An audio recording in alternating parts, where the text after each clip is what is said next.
I want to share an anecdote here, Steve, that you're unaware of it. I've told very few people this, and it may seem a little bit self-serving, but it's for the benefit of the audience. You've alluded to it, you've mentioned it, as you know, and some of the audience knows, I had no technology background whatsoever. Yep. And I got a call one night from our boss, and he said, Mike, we want you, we just fired the CIO. We want you to take over the company's internal IT department.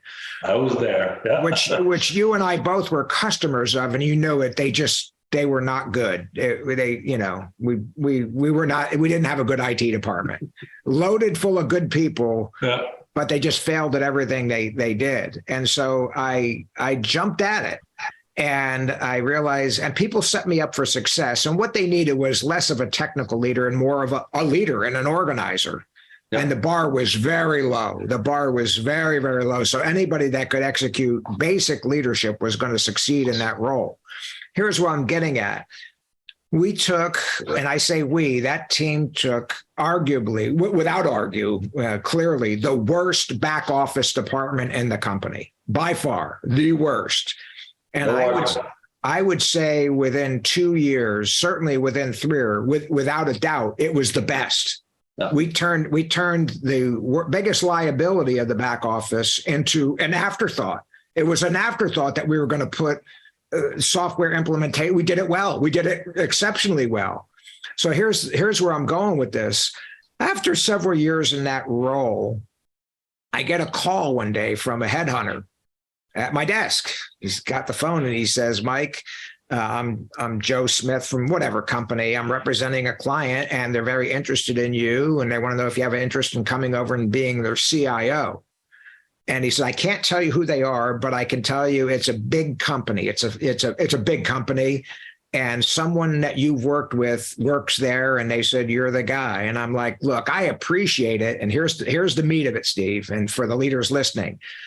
And I said, look, I am flattered, but they're not looking for me.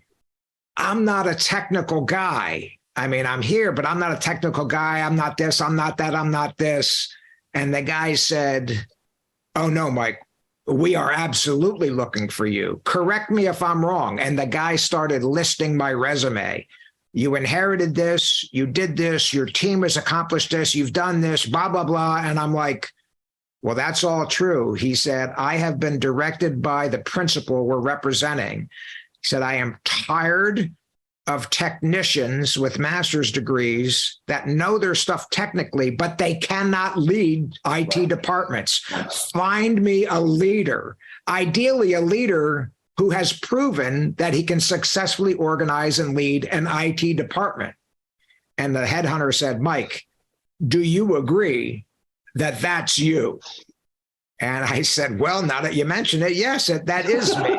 It is me. And I said, look, I'll be honest with you. I am flattered. I'm not interested. So I didn't pursue it anymore.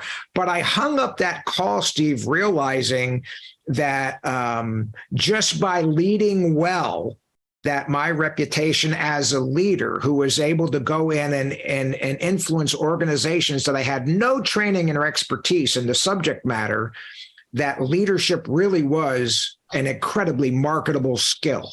Because obviously, I was doing well, making good money there. They weren't expecting me to leave at the same salary. It would have been a significant bump and all that. I wasn't interested. I loved where we were at.